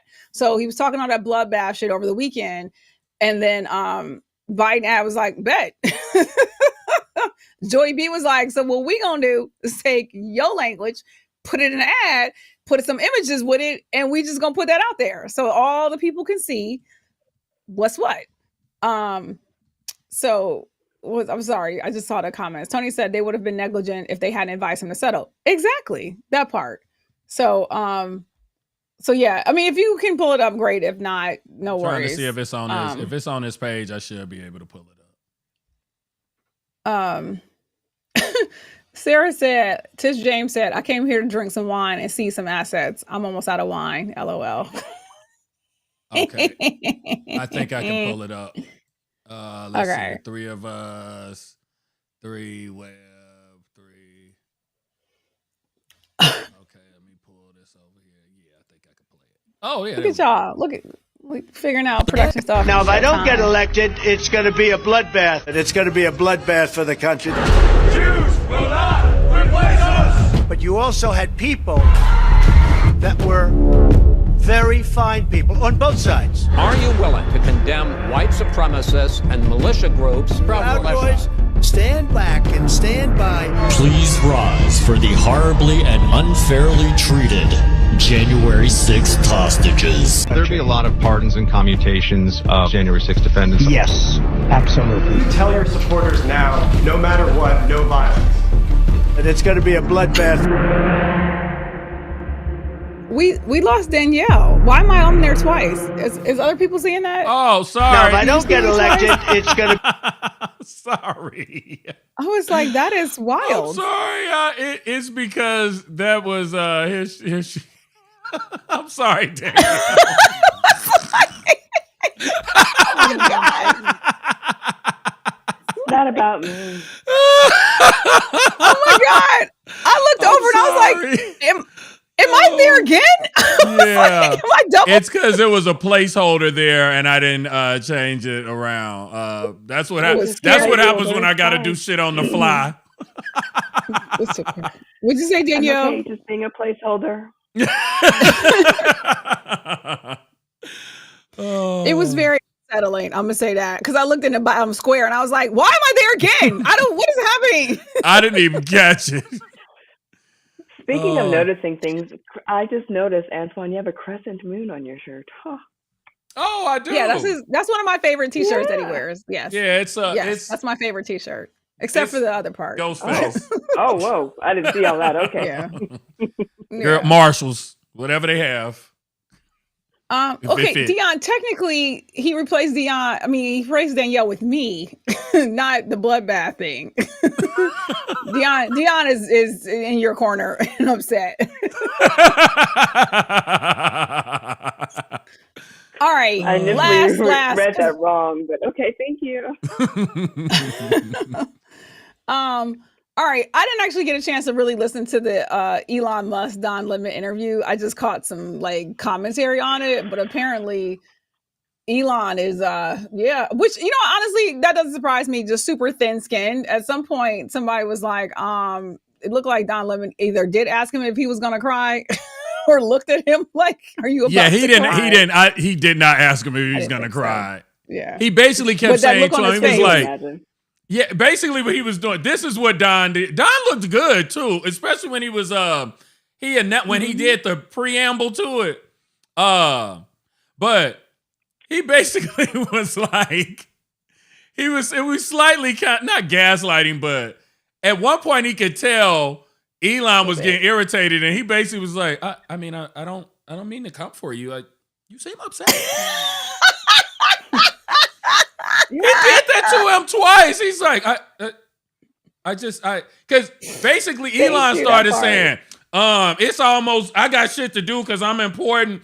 And Don was like, I mean, you said an hour. I mean, I'll ask again because this is important. You seem upset. Also, when it was so off-putting. Because Elon kept trying to say, well, I just don't think people should, be hired if they aren't qualified. And so Don kept saying, well, where's evidence that people are being hired who are not qualified? Like he literally just kept pressing him on it. And you could see Elmo keep getting just visibly like uncomfortable and him and hawing and sputtering and whatever. Karen said Don made a face that damn near shouted, "Are you stupid?" I mean, he didn't ask. I guess for me, when you have a person, to me, Elon is a little bit like Trump. When a little, just in terms of when you have the mic, you have your fucking chest out, and it's whatever I fucking say goes. And when somebody asks you something specific about what came out of your fucking mouth, you act like it's inappropriate to ask you about it. And you're the one who said your platform is for free speech. You don't like it when the other side takes you to task for the shit that you said. You only like it when you're celebrated on the right, when you say what they want to hear. So which one is it? Be able to defend yourself. This man was so fucking awkward. I didn't know he was that bad. I think when you see him, I think in most of the situations where we've seen him, he's in a situation where he's being praised by the person who's interviewing him. This is the first time where it was like permission to treat this nigga as hostile, and the real questions were asked and he could not answer them. No. Karen said he was hemming and hawing like mad. No, he couldn't. Callum said at one point Elon has snot coming out of his nose. Hilarious. Don asked him specifically about anti-Semitic and racist posts on Twitter. And so he said, Don asked why they had not been deleted. And Elon indicated that the posts were not illegal. And so he said, so Don, you love censorship? Is that what you're saying? And Lemon replied that he believed in moderation, to which Elon said, moderation is a propaganda word for censorship. So he just kept reverting back to like his bullshit ass talking points. And then also Don asked him if he was upset. Yes. And Elon responded, you are upsetting me because the way you're phrasing questions is not cogent. They were legitimate questions, because this is a prime example of somebody who doesn't see things from the other side. The reason that you need moderation is because, like with the three of us, okay, if YouTube didn't have a moderation system, it's happened to us already. You know, motherfuckers, they get brolic and start talking about plantations and shit. They got to get creative in the comments, because if they start calling us niggers in the comments, our comments will be filled with just derogatory comments about us just as black people. That's why you have to have some degree of moderation. You know, there's a balance that I felt like Twitter wasn't doing the best job of it before Elon, but at least it existed and they had a team that were trying to moderate it. And when you have billions of tweets going out every day, some stuff is gonna slip through the cracks. But when Elon came, it was like, no, everything goes. And it's like, it's not as fun for everybody as it used to be because you just let people say and do whatever the fuck they want. Right, absolutely, and it's there. More of them are back, and it's horrible. At Travis Allen said, Bilal said that interview was crazy. Don held his head to the fire. On Twitter, Travis Allen said, Don's interview with Elon is the clearest proof that modern right-wing ideology can't stand up to even the tiniest amount of scrutiny. That was the thing. He said Elon was completely flustered by extremely basic questions. Basic as fuck. He appeared to be on the verge of tears at the end. It's wild to see what happens when these thin-skinned billionaires like Elon and Trump have to engage intellectually instead of just spread fear and threats on social media. Yes, I agree, Tony. Only we can call ourselves moon crickets. Go ahead, Danielle. You're about to say? No, I was just going to say that, that they can't take any criticism, but just can't even answer a basic question. Like, it's just a very basic question. It's not hostile. It's not intimidating. Because I can see, because the way he was talking about it reminds me of those conversations you have with someone. And someone, I think it was, what's her name, had posted or tweeted when you have a conversation with certain people and they're like, oh, you're very intimidating. No, bitch, I'm not intimidating. I'm just expressing myself and I have an opinion, or I'm asking you a question that you're not prepared to answer. So you are intimidated.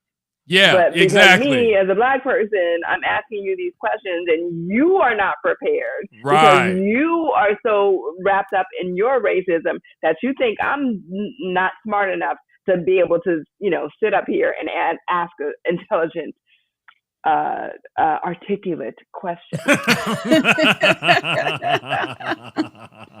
They tell themselves all day long, the insecurity, the ignorance, like all day long. Y'all show us, y'all tell us, y'all say it out loud. But what's crazy is we're tired. I'm tired. Y'all are terrible people. Go ahead. Here's what I will say. There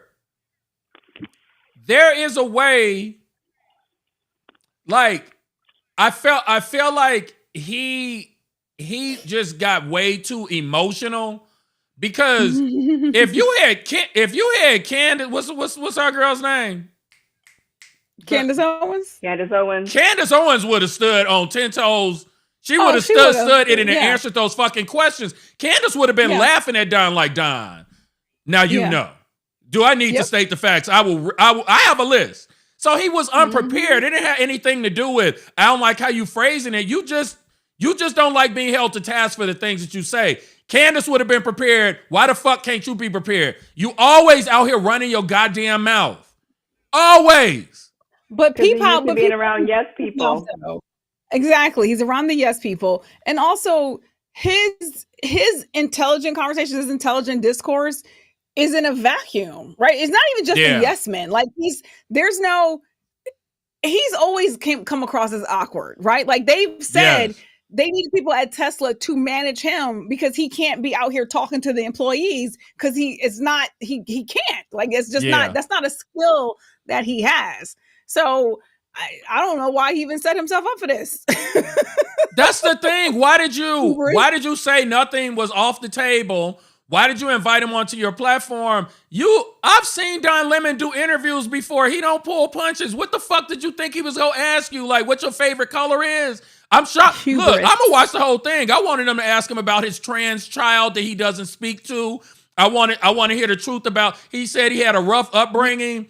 Like, in what way? Explain these things. Like, I have a lot of questions because because about the ketamine. He did, and then he said he was offended. And, you asking people. It's like, nigga, everybody been talking about your drug use. Even Azalea Banks was talking about your drug use. So you normally wouldn't ask someone that. But when you are You could have been a billionaire that just sits there and eats your motherfucking food. You are one of the only billionaires I know that regularly goes out and runs his mouth about politics. I don't even know most other billionaires. What's the Virgin guy? Sir Richard Branson. I don't see this motherfucker out here running his mouth. He runs philanthropic organizations and he gets their money. You want to be a celebrity. You don't get to do that without being held to task for it. No, and to use the overused word of 2020 through 2023, 24, the basic example of a narcissist is someone who, the thing about people, narcissists or toxic people, is that they're cool when you're agreeable with them. But as soon as you take them to task or disagree with them in any slight way that they, even if you're just asking a question and they perceive it as you disagreeing with them or going against them, their fucking head explodes and they can't take it. And that's just what it is. And what was great about it, and exactly in line with exactly what Danielle just said, is, all these times that I'm screaming at these interviews that are happening when statements get made by Trump or one of these other right-wing crazy people. And I'm like, ask them, what are they talking about? What exactly are y'all rescuing the country from? Say it, spell it out. Please tell me, give me examples, right? Yeah, that is the follow-up that I want, that I need to see. I want to hear it. And that's why Don said what he said. He doesn't like sound bites. He emphasized that. He said I saw an interview with him on the Young Turks, who I don't watch as much anymore because they're a little problematic too. But he was like, I don't want to. Basically, like, don't tell me who you say. Don't say I'm saving the country. I'm interviewing you. Say who you saving the country from. Be very specific because those sound bites are misleading. Absolutely. Nobody knows what the fuck you're talking about. Smart, and we know dog whistles when we fucking hear them. Yeah. Stop it. Yeah, they're placeholder terms. Just like you said, they're dog whistle placeholders. Trump is the king of it. Mm-hmm. Okay.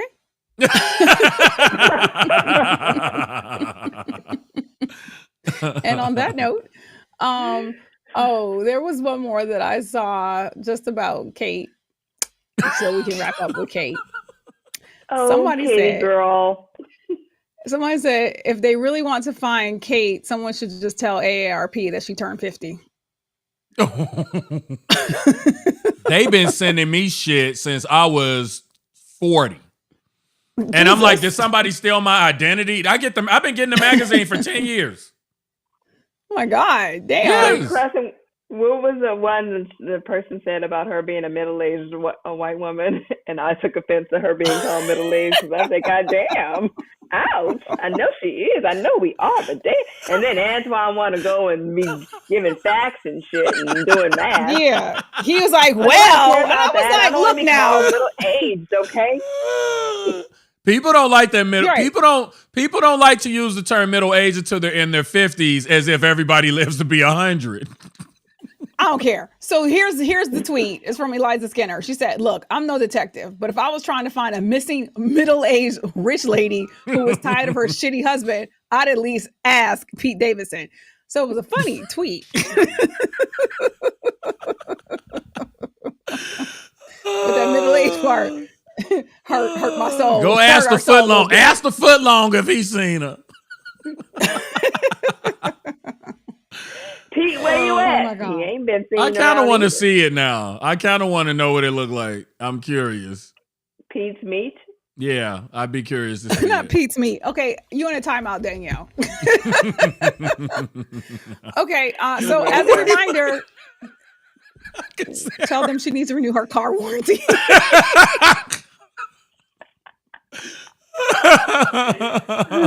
Oh man! Wait, look! She better be like she ain't got no student loans. They will find your ass. Sally and Nabby and them, they find your ass. Yeah, they will. They will find you. They truly will. So will the IRS. She's lucky. As a reminder, we are not here Friday and apparently also now Monday.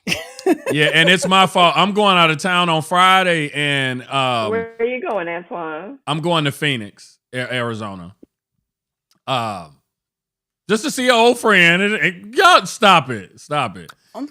So Monday, I didn't realize I will be on the plane coming back to LA when we supposed to be taping. So you'll be on what? The plane. And because Antoine is the producer, I'm mostly kind of half talent-ish now because I'm still putting together the show flow, but I can't push buttons. I don't have none of that. To be fair, Crescent would have been able to do it, but again, it's because we're exclusive to the Apple platform. Because I could have set something up for her and said, "Oh, just here's the 2 buttons you hit, and just keep the 2 faces on the screen." But we don't have. It's got to be a new Mac in order to do that. So, yeah, in the future. So now I have to get another Mac. What? So wait, if I have a new Mac, I can do it. It has to be an M1 Mac. Okay, that's what I'm looking at. Those are the ones I'm looking at. Oh yeah, if you get it, you have to get a new computer.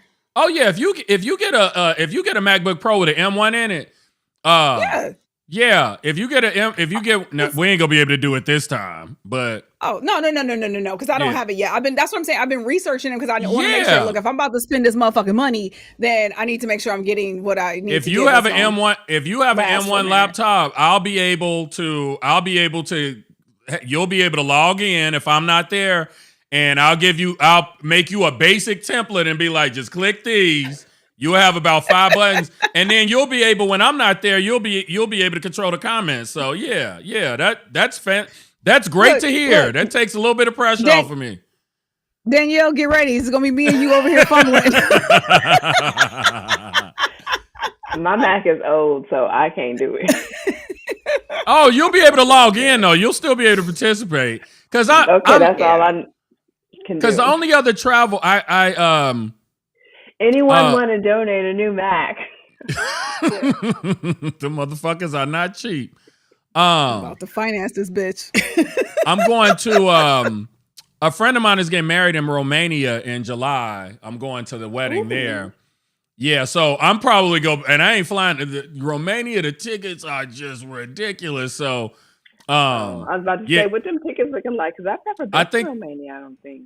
It's at least $1,000, I think, for the ticket. And then you can't fly direct into where like the wedding is at. It's gonna be kind of complicated. But if I'm going to Romania and the plane ticket is over $1,000, my ass ain't gonna be here for 10 days. So yeah, by then hopefully Crescent has the trip out of it. Yeah, that's what I mean. Like, but I'm not gonna be gone for more than 10 days. I can't do longer than that. So we'll have it figured out. It's gonna be some different things happening. So, Danielle, we'll give you a heads up. Yeah. Because I might have a surgery in May. I'm getting that sorted out. So we'll keep y'all posted how things are going. Put the Bed Bath and Beyond coupon folks on it. They closed. They out of business now, ain't they? Yeah, they shut down. But they're still online. You can still buy things online. Okay, gotcha. Yeah. So yes, Cal, I'm sorry you won't get us for. I guess it is all week. We'll be back next Wednesday. But look, we've been going hard in the paint since January. Okay, so bitch is okay with a break. Okay? And we can't. And the thing is, part of the reason because it looks like in the next 2 to 3 weeks we go hit 500 subscribers. So y'all still not letting me drink alcohol, but we halfway there.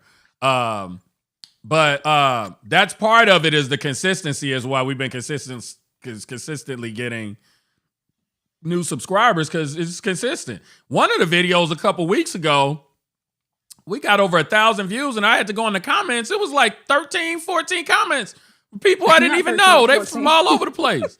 Also learned that the country where we get the second most views from is Canada. Canadians watch us. Yeah. Found that out. You want to be down. Yeah, probably Drake's old ratchet ass. He be watching. I know you watch Drake. It's okay. Oh no, Antoine, I got some plans for us. With some, look, since we got this, since Danielle thankfully broke our cherry with the third person on this platform. Sorry, should I not have said it that way? Broke your cherry? Busted it? It's pop your cherry, girl. Broke your cherry? Are you fucking Pete Davidson? What are you talking about? Breaking cherries.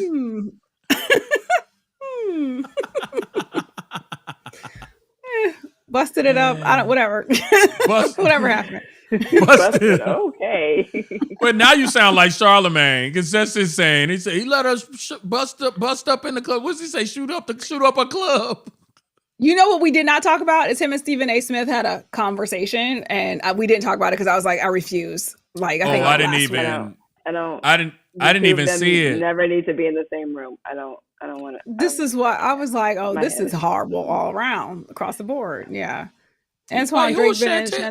Who is Chantel? Yeah, who's that? I got a friend named Chantel. Okay, we gotta go. I thought Drake was hanging out with Sweetie or somebody. No, Lotto's sister. Yes, Lotto's sister. Younger sister. Yeah, because Drake is. Because Lotto is dating. Allegedly. A boy. You talking about the British dude? Scones. 21 we just gonna call him Scones. 21 Savage. Not Scones. Now wait. Now you know why that's controversial from Innebrub land. Yeah, y'all know why it's controversial when people say that. 21 Savage has been married for I don't know how many years with kids. Yes. Oh, correct. Oh wait. And Lotto openly raps about this nigga buying her car. She don't say his name, but she openly raps about. She's at every release party. Every celebration, and when you ask him about it, he'll say, I am happily married. I don't know what y'all talking about. It is crazy. Nobody, I don't know what's up with that. And she'll be like, some of her like married. Yes, he is. And some of her like IG lives, when she just be hopping on, she'd be like, I don't know what y'all talking about. I'm kicking it with my man. I'm at home with my man. That's like, because when she got that line, she say, broke niggas make you pick. Pay niggas get you both. Something like that. She said. Real niggas get you both. Broke niggas make you pick. Found out something today. Glorilla is Cardi B's cousin. I saw that. They have the same grandfather. Crazy. Really? Yes. I saw that headline and I didn't get a chance to linger on it. So yeah. Yes. Yeah. Wow. I thought that was interesting. And they knew this? Well, Cardi B was on something with Big Boy from Big Boy's Neighborhood, and he said to her, "So is the reason you collaborated with Glorilla because she's a liar just like you?" And Cardi was like, I didn't lie about it. He was like, both of y'all are liars. Y'all cousins and y'all ain't tell nobody. And that's where it came up. I don't know how Big Boy found out, but yeah, they're cousins apparently. So, which means Glo originally revealed she's tied to Cardi's family tree in a 2022 interview. Oh, 2022. So that's what this article says. That came out like a couple days ago. I just saw it. It related through her grandfather. Yeah, I just saw. Not Tony's comment. Tony's comment. What he saying? Niggas really are stuff. Well, wait, listen, Tony. So it's funny you should mention that. When Cardi explained it, it literally is what you just said there. Cardi said, yeah, my grandfather was hanging out in Memphis and didn't tell my grandmother he had another situation out there. So my grandfather is, she said her grandfather is he had a kid out there, and that's Glorilla's dad. Yeah. He had a kid out there, yeah. So like, also, but wait, the other part of it, she said is she was like, that's my cousin. She's like, a lot of people don't know this. My grandfather, he used to, I don't like to put my family business out there, push weight or whatever. And he lived in Tennessee when he was doing it. And then a mess. Got it. Wow. So yeah, I don't think Caleb I don't watch 90 Day Fiance. Yeah, what? I was like, because Sarah put divorced Pedro, and yes, also allegedly. But I'm like, I don't know what's happening. What? What? 90 Day Fiance. Divorced? Where did 90 Day Fiance come from? Sarah brought that into the chat, and I don't watch it. So, Sarah, you move too fast for me sometimes. I'm 50 now, girl. You gotta slow down.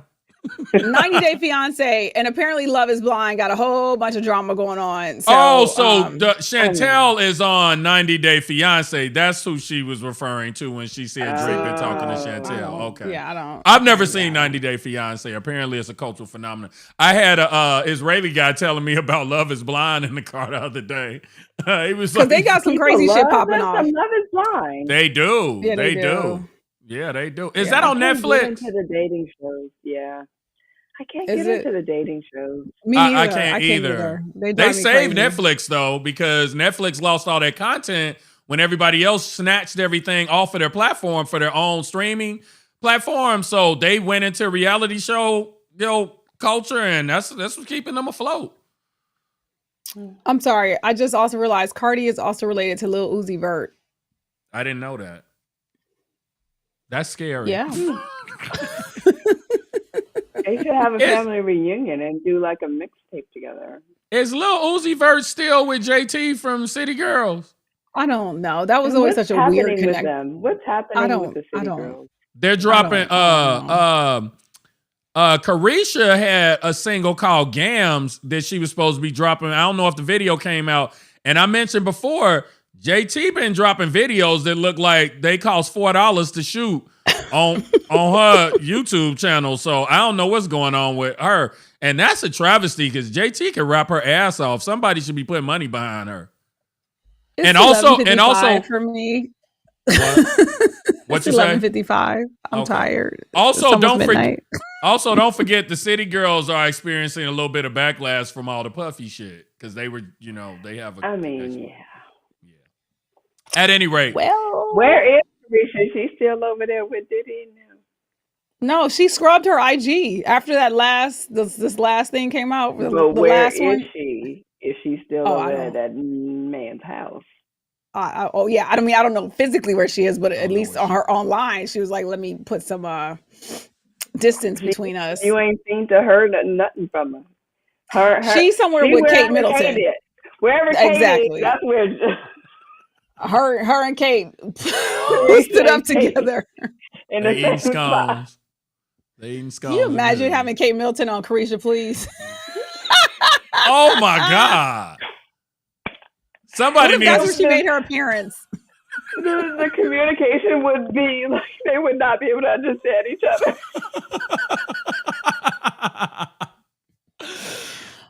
They could wait. Am I what? What are you speaking of? They could talk. They could talk about pegging and golden showers on that episode of the show. Oh, so you let your man pee on you?